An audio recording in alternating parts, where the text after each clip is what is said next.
দিল্লি হাইকোর্টের বিচারপতি যশবন্ত বর্মার বাড়ি থেকে উদ্ধার নগদ 15 কোটি টাকা। ঘটনায় সারা দেশে শোরগোল পড়ে যায়। জানা যায়, গত মঙ্গলবার ওই বিচারপতির বাড়িতে আগুন লাগে। সূত্রের খবর, দমকল কর্মীরা আগুন নেভাতে গিয়ে এই বিপুল পরিমাণ নগদ অর্থের সন্ধান পান। এরপরেই বিষয়টি ঊর্ধ্বতন কর্তৃপক্ষের কাছে জানালে তদন্তে নগদ 15 কোটি টাকা উদ্ধার হয়। सर वो 4-5 दिन पहले यहाँ सफाई कर रहे थे, वो ढेर उठा रहे थे कूड़े का, तो उसमें जला हुआ कुछ सामान था। उसमें 500 के नोट थे जले हुए, वो छोटे छोटे टुकड़े थे उसमें।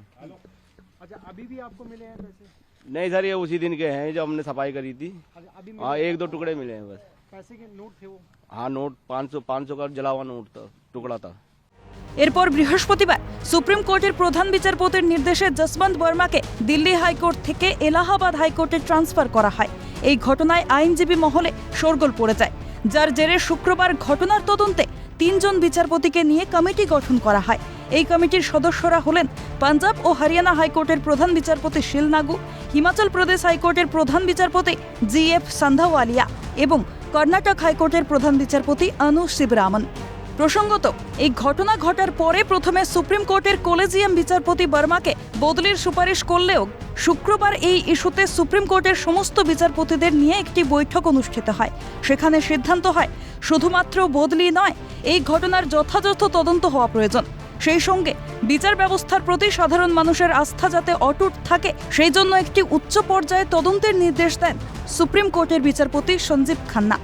তবে এই মুহূর্তে বিচারপতি যশবন্ত বর্মাকে বিচারের কোনো কাজে যুক্ত থাকতে নিষেধ করা হয়েছে। এই বিষয়ে দিল্লি হাইকোর্টের প্রধান বিচারপতিকে নির্দেশ দেওয়া হয়েছে যে তিনি যেন এই মুহূর্তে কোনো মামলা বিচারপতি বর্মাকে না দেন, এমনটাই সূত্রের খবর। এদিকে এই ঘটনায় শনিবার দিল্লি হাইকোর্টের প্রধান বিচারপতি DK উপাধ্যায় একটি রিপোর্ট পেশ করেছেন। তিনি জানিয়েছেন, এই বিষয়ে পুঙ্খানুপুঙ্খ তদন্তের প্রয়োজন রয়েছে। অন্যদিকে শনিবার সুপ্রিম কোর্ট এই ঘটনা সংক্রান্ত ছবি, ভিডিও এবং তদন্তের রিপোর্ট নিজেদের ওয়েবসাইটে প্রকাশ করেছেন। এই রিপোর্টের সঙ্গে দিল্লি হাইকোর্টের প্রধান বিচারপতি সুপ্রিম কোর্টে যে রিপোর্ট জমা দিয়েছিলেন তাও নিজেদের ওয়েবসাইটে প্রকাশ করেছে শীর্ষ আদালত। সঙ্গে রয়েছে বিচারপতি বর্মার বক্তব্য।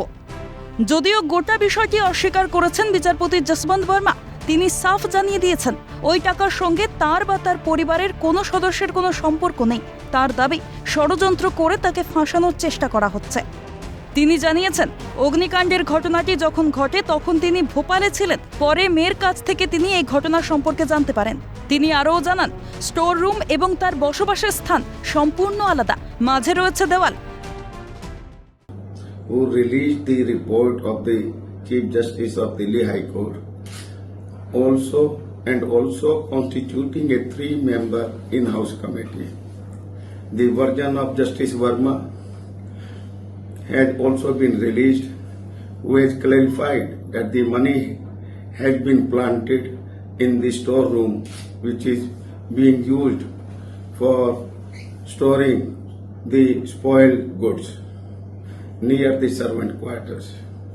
It has also been learned that no one from the family of the judge was present when this fire occurred and alleged recovery of money was there.